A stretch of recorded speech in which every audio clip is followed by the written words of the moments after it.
레위기 11장 1절부터 23절까지 우리 한 절씩 교독하겠습니다.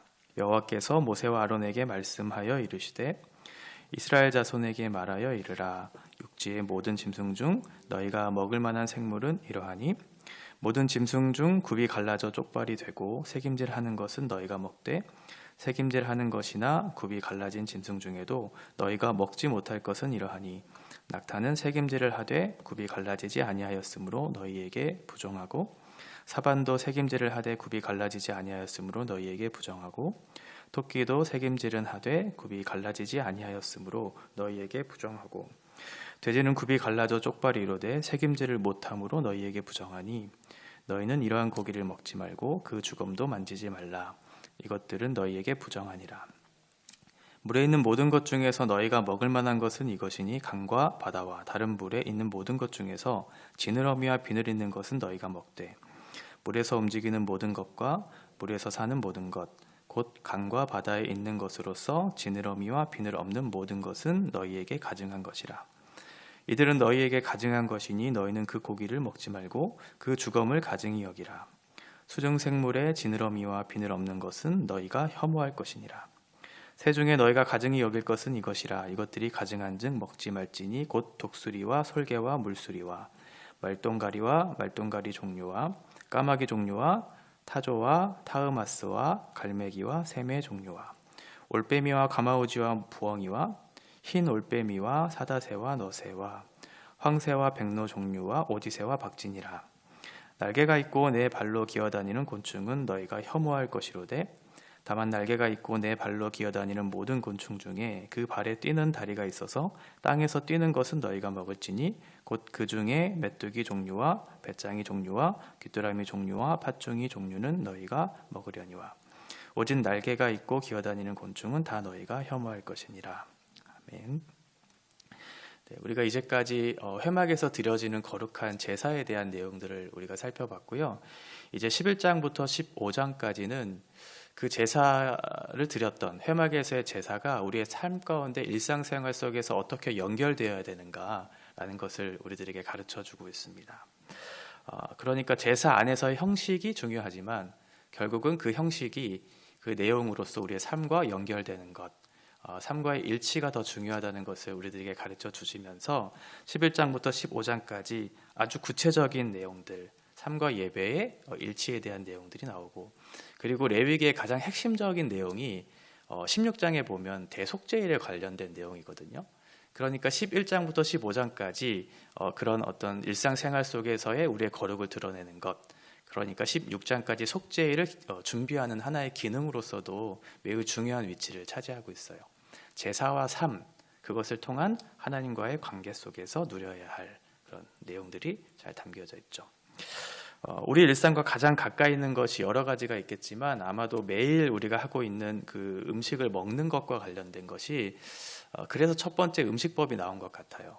우리의 일상 중에 빠질 수 없는 그 음식, 그것이 우리의 삶과 어떻게 연결돼야 되는가.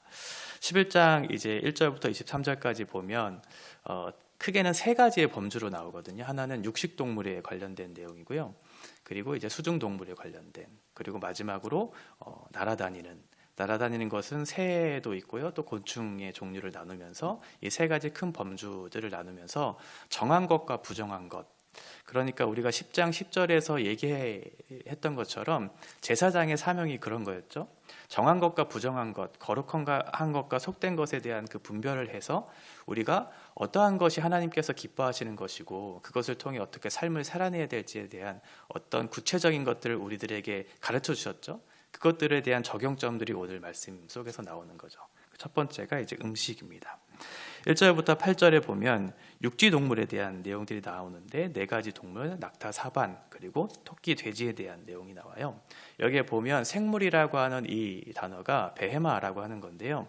이거는 야생 동물을 가리키는 그런 단어는 아니고 우리가 가축들 있죠. 사람들이 직접 먹이를 먹이고 기르는 그런 가축 동물들을 얘기하는데 이 동물들의 특징은 뭐냐면 무언가를 사냥하지 않아요. 그래서 어떤 생명을 해하는 그런 기능을 하지 않고 그로 인해서 피를 흘리지 않는 그런 특징들을 가지고 있죠. 그러니까 생명을 해하거나 피를 흘리는 것은 하나님의 율법을 거스르는 것이었기 때문에 이런 가축 동물들 그리고 되새김질 한다는 것도 마찬가지로 그런 초식 동물에 관련된 거잖아요.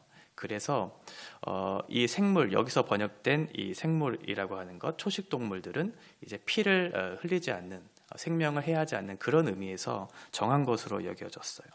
그리고 이 외의 것들, 되새김질하는 것, 그리고 발이 갈라지는 것, 그 외의 모든 것들은 부정한 것으로 여기면서 그것을 먹지 말고 그 주검을 만지지도 말라, 이렇게 설명해 주고 있어요. 그러면서 9절부터 12절에 보면 수중동물에 관련돼서도 비늘과 지느러미, 이 두 가지를 갖춘 그 고기는 괜찮다고 정한 것이라고 말씀하고 있는데, 물속에서 살기 위해 적합한 어떤 기능들을 잘 발휘하기 위해서는 이 두 가지가 반드시 필요하거든요. 비늘도 필요하고 또 지느러미도 필요한데, 이 두 가지 중에 한 가지가 없는 것은 정상적인 물고기의 범주라고 여기지 않았던 것 같아요. 이것 중에 하나가 없으면 보통은 땅에 이렇게 지면에 닿아서 물고기들이 생활할 수 있다고 봐요. 그래서 그 안에 있는 어떤 기생충들이 전염병이 옮겨져서 그래서 부정한 것으로 여겨질 수도 있고, 어떤 구체적인 근거를 마련하고 있지는 않지만 제가 이후에 설명해 드리겠지만 이것들이 왜 부정한 것이고 정한 것인지에 대한 그런 성경적 근거가 사실은 다 마련되어 있지는 않아요. 13절부터 23절에 보면 이제 날아다니는 것들, 하나는 새애들, 하나는 곤충들, 이렇게 나누고 있는데, 날아다니는 것들 중에 부정한 것들, 가증한 것들에 대해서 먼저 설명해줘요. 어떠한 것이 정한 것에 대한 기준은 없어요. 다만 이런 가증한 것이 어떠한 종류의 것이 있는지 이렇게 설명해 주는데, 크게 보면 독수리, 솔개, 물쓰레기 같은 어떤 그 타조, 이런 것들도 육식 관련된 조류예요. 그러니까 피를 해하고 생명을 해하는 어떤 육식에 관련된 그런 종류의 새들에 대해서 얘기해주고 있고, 또 하나는 어떤 썩은 고기를 먹을 수 있는 그런 종류, 그리고 부엉이나 올빼미, 박쥐 같은 경우는 어둠을 상징하죠. 그런 의미에서 이것들이 부정하다, 가증하다, 이렇게 설명될 수 있을 것 같아요. 이 특징들을 보면서 이것이 왜 정한 것이고 부정한 것인가 우리가 좀 생각해 보면서 이 말씀을 좀 대하면 좋겠고요. 20절부터 23절에 곤충에 관련된 것도, 이건 쉐레츠라고 하는 단어로 이렇게 번역됐는데, 이것은 집단적인 어떤 활동을 하는 곤충들을 얘기해요. 그래서 여기에 보면 날개가 있고 네 발로 기어다니는 것을 혐오해라. 그러니까 육지의 짐승 같은 경우는 네 개의 다리로 이렇게 정상적으로 이렇게 쭉 그렇게 살아가고, 또 새 같은 경우는 날개를 가지고 그렇게 살아가는데, 여기에 보면 날개도 있고 네 발로 기어다닌다라고 하는 것. 그러니까 어떤 정체성이 불분명한 어떤 특징적인 그런 것이 없는 정상적인 범주에서 벗어난 것으로 그렇게 생각해 볼 수 있어요. 다만 땅에서 뛰는 다리를 갖고 있는 메뚜기와 같은 그런 것들은 하나의 새와 같은 종류로 보는 거예요. 두 날개가 있고 또 두 다리로도 정상적인 범주 안에서 생활한다, 이렇게 생각하면서 이렇게 부정하지 않은, 혐오할 수 없는 그런 것으로 좀 생각해 볼 수 있을 것 같아요. 이 레위기 11장 말씀 음식법 규정은 굉장히 해석이 분분하고요. 그리고 다양해서 여러 가지로 해석을 많이 해요. 그런데 문제는 뭐냐면 다양한 해석을 가지고 있지만 그것이 성경적인 근거를 가지고 있지 않기 때문에 이것을 분명하게 해석할 수 없다는 게 문제예요. 여러 가지 그런 비유들을 제가 해석들을 제가 설명해 드릴게요. 하나는 상징적인 어떤 의미에서 이것들을 비유적으로 설명해 내는 사람들이 있어요. 이걸 알레고리적 해석이라고 하는데요. 예를 들면 이런 거예요. 여기 첫 번째 보면 굽이 갈라진 그런 동물들 있잖아요. 이것들은 우리가 세상으로부터 구별되어야 된다, 분리되어야 된다, 이런 의미에서 해석을 해요. 그리고 세상에 미끄러지지 않고 그곳에 딱 정착해서 우리가 굳건하게 서야 한다, 이런 의미로 해석하기도 하고요. 되새김질 같은 경우는 우리가 말씀을 계속해서 묵상하고 되뇌이고 곱씹고 그 말씀을 잘 분별해서 그 말씀을 살아내야 된다, 이렇게 해석하기도 해요. 또 하나 비늘 같은 경우는 세상으로부터 보호해야 한다. 또 지느러미 같은 경우는 온전한 목적지와 방향성을 가지고 살아내야 된다, 이런 식으로 해석을 해요. 그리고 메뚜기 같은 경우는 이제 다리에서 뛰어서 지면을 뛰잖아요. 이것은 땅에 있는 것들에 우리의 마음을 빼앗기지 말고 우리의 거룩을 향한 몸부림 쳐라, 이런 식으로 해석을 하게 돼요. 이렇게 해석을 하면 굉장히 흥미롭죠. 그리고 이것들이 잘 마음속에 다가오는 것 같아요. 그래서 많은 사람들이 이 비유적인 상징적인 의미에서의 해석을 찾는 경우들이 있어요. 그런데 문제는 뭐냐면 이것이 성경적으로 전혀 근거가 없다는 데 문제가 있어요. 이것은 자의적이고 주관적인 해석으로 할 수 있다는 거죠. 만약 이렇게 이 음식법에 대한 해석을 그렇게 하게 된다면 그 해석에는 너무나 다양한 그 범주가 생길 것이고 다양한 적용점들을, 특별히 성경이 얘기하고 있지 않는 그 근거를 대지 않는, 그래서 우리의 마음속에 감동을 일으키는 것들로 적용점을 삼을 수 있는 그런 문제가 생길 수 있어요.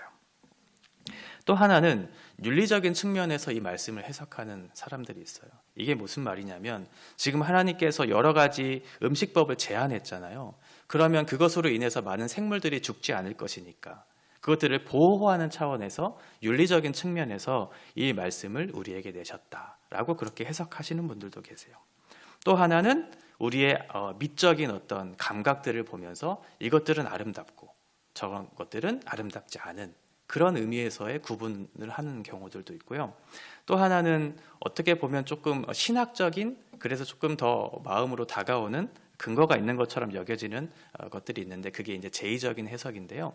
이것은 뭐냐면 이스라엘 백성들이 제사를 드렸잖아요. 그러면 하나님께 정한 짐승이 있었을 것이고 부정한 짐승이 있었을 것이다 라고 하는 그런 구분점을 통해서 하나님이 받으실 만한 정한 짐승, 그렇지 않을 만한 부정한 짐승, 이렇게 해석해요. 대표적으로 돼지고기 같은 경우죠.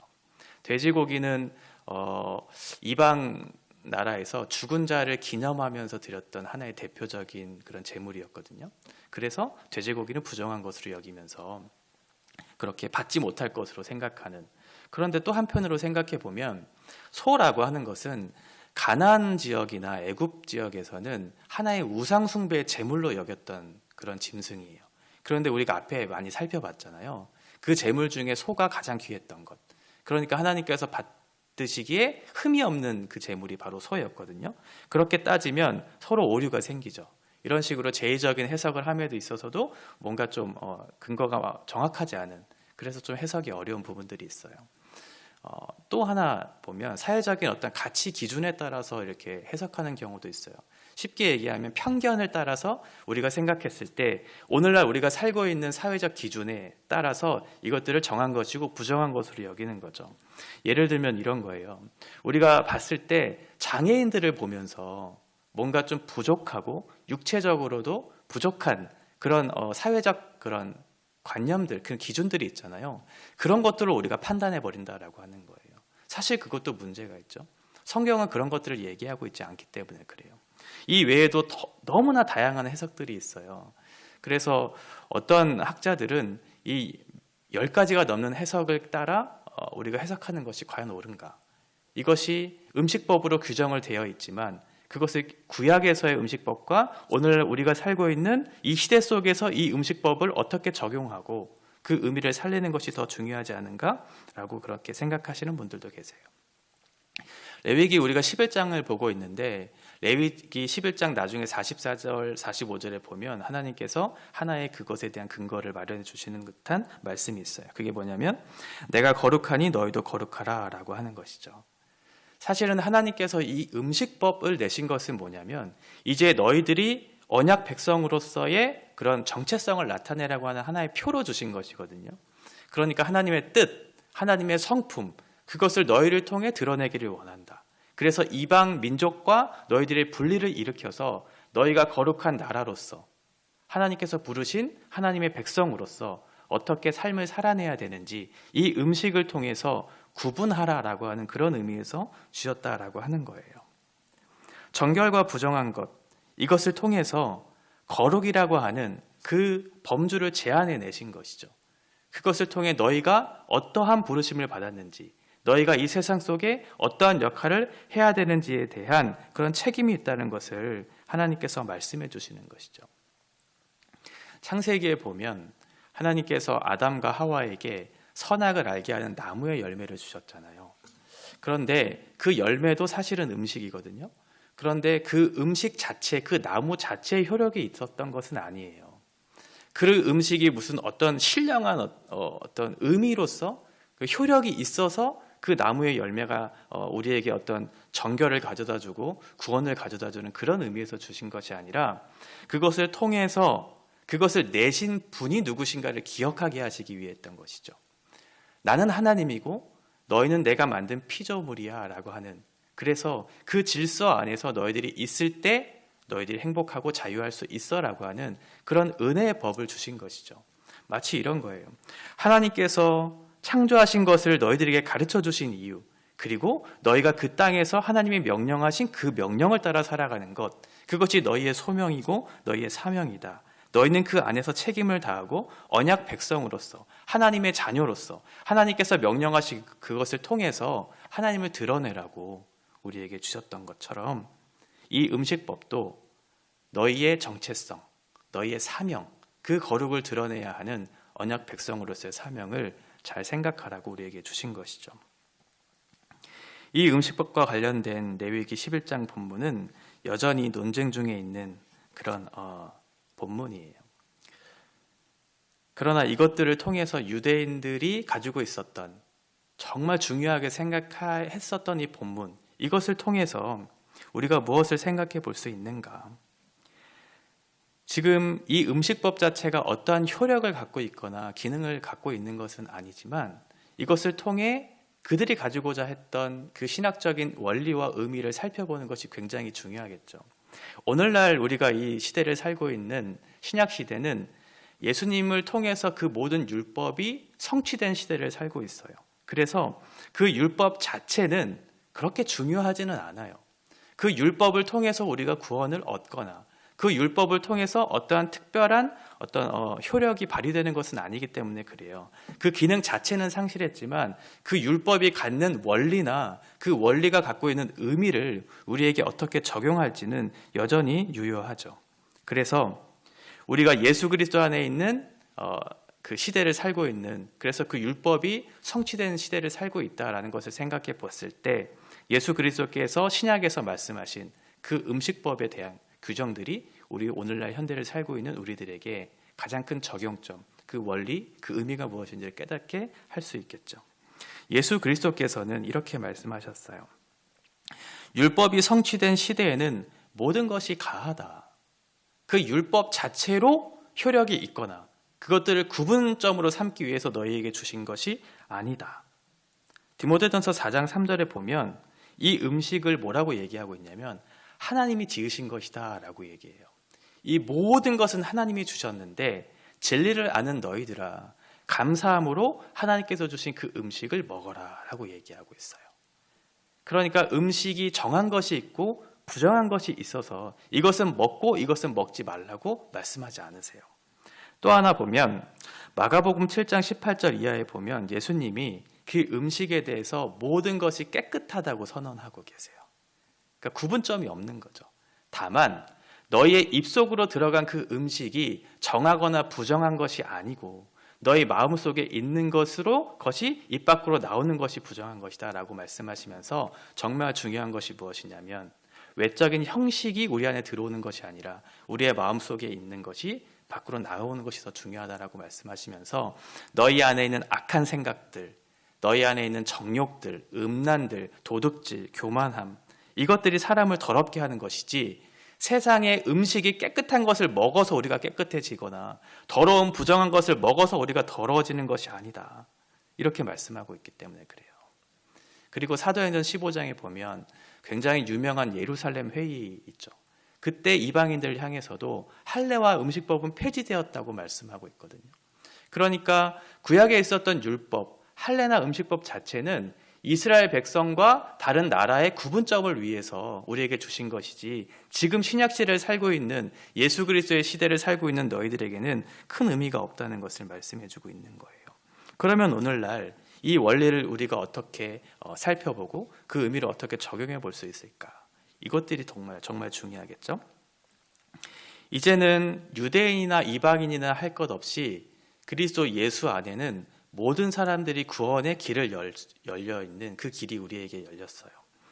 구약 시대에는 유대인들과 이방인들을 구분해서 특별한 선민으로서 거룩한 백성으로서의 사명, 정체성에 대해서 얘기해 주고 있지만 지금 이 시대를 살고 있는 우리들에게는 그리스도 예수 안에 있는, 그래서 유대인들이나 이방인들이나 할 것 없이 그 안에 모두 다 구원이 있을 것이다, 구원의 길이 열렸다라고 얘기하면서 어떠한 구분도 없다고 우리들에게 말씀하고 있거든요. 그러니까 예수님께서 이 시대에 오셔서 사마리아인을 찾아갔던 것과 세리를 찾아가셔서 그들에게 구원의 길을 열어주셨던 것들을 기억한다면 지금 이 법 자체로 인해서 어떠한 구분점을 삼지 않으신다는 것을 하나 살펴볼 필요가 있고요. 그러함에도 불구하고 오늘날을 사는 우리 그리스도인들에게 이 율법의 규정, 이것이 갖는 의미, 그 원리가 또 하나 필요하다는 것도 생각해 봐야 돼요. 왜냐하면 오늘날 어떤 구원의 길이 열리는 것에 구분이 없는 것은 맞지만 이 시대를 살아가는 우리들에게 있어서의 정체성, 사명은 반드시 구분이 있어야 되기 때문에 그렇거든요. 하나님께서는 그리스도인을 이 땅에 부르셨을 때에는 세상과 구별된 삶을 살아내라고, 거룩한 나라로서의 사명을 잘 감당하라고 우리를 부르셨다는 것을 기억해야 돼요. 그렇게 따지면 이 음식법, 그 원리 자체는 오늘날에도 유효하다라고 우리가 생각해 볼 수 있겠죠. 그래서 그 의미를 우리 가운데 어떻게 적용해야 될지는 우리가 이 세상 속을 살아가는 그리스도인으로서 사명을 감당함에 있어서 매우 중요한 원리를 가르쳐주고 있다, 이렇게 생각해 볼 수 있을 거예요. 이제 제사법이 우리의 일상 속에 들어와서 우리의 삶으로 연결돼야 함을 우리들에게 나타내 보여줬어요. 그것이 바로 거룩이에요. 그 법 자체의 효력이 있거나 그 법 자체의 어떤 기능이 우리에게 유효한 것은 아니지만 그 법을 내신 하나님의 뜻, 그 법을 내신 하나님의 원리, 그 질서 안에서 하나님께서 뜻하신 바를 이루어내는 것은 오늘날 우리들에게 필요한 것이다 라는 것을 생각해 봐야 된다라고 하는 거예요. 하나님께서 우리를 거룩한 백성으로 부르셨어요. 그리고 그 원리를 따라 살아내라고 우리들에게 말씀하고 계세요. 모든 것이 가하지만 하나님께서 우리에게 요구하시는 것인 그것이죠. 교회의 덕을 위해서, 이방인들의 구원을 위해서 너희들이 해야 할 사명이 무엇인가? 구별된 백성으로서 이 제사가 우리의 삶으로 연결돼서 삶 속에서 그것들을 구현해냈을 때 하나님의 나라와 하나님의 뜻이 이루어지는 것을 너희를 통해 내가 보고 싶다, 이렇게 말씀하고 있는 것이거든요. 이 법이 우리의 마음속에 하나의 규례가 되고 하나의 원리가 되고 그 의미가 바르게 해석돼서 그 적용점들을 각자 살아내므로 하나님께서 우리에게 이 법을 내신 그 의미와 원리들을 우리의 시대를 살아가는 저희들에게도 동일하게 그렇게 해석되고 적용되어질 수 있는 그런 저희들의 삶이 되었으면 좋겠습니다. 기도하겠습니다. 하나님 아버지, 은혜를 감사합니다. 과연 이 음식법이 오늘날 우리가 살고 있는 우리들에게 어떤 의미가 있을까? 그런 생각을 하게 될 때도 있지만 하나님께서 이 법을 내신 것과 그 법을 내신 분이 하나님이시라는 것과 그 질서와 방식에 따라 그 원리에 따라 우리가 살아내야 되는 하나님의 백성이라는 것을 생각해 본다면, 그리고 예수께서 그 율법의 모든 의를 이루시고 완성하심으로 하나님께서 그 구원의 길을 여시고 그것들을 우리를 통해 맡겨주셨다는 것을 생각해 본다면 이 땅에서의 삶이 결코 우리의 것으로 우리의 질서와 방식대로 살아내야 되는 것이 아님을 다시 한번 생각해 봅니다. 하나님께서 저희들에게 거룩한 법을 내시고 그 질서와 그 원리 안에서 이 말씀을 해석하고 어떻게 살아내야 될지를 우리에게 가르쳐 주셨다면 우리가 우리의 삶과 우리의 일상생활 속에 이 원리들을 잘 해석해내고 그 삶을 살아내므로 하나님의 거룩한 백성으로서 삶을 잘 살아낼 수 있도록 저희들에게 은혜를 내려주셔서 이 땅 속에서 하나님께서 내신 그 법이 하나님의 뜻이 이루어지는 그런 현실이 우리의 삶을 통해서 드러낼 수 있도록 주께서 인도하여 주시옵소서. 예수님의 이름으로 기도합니다. 아멘.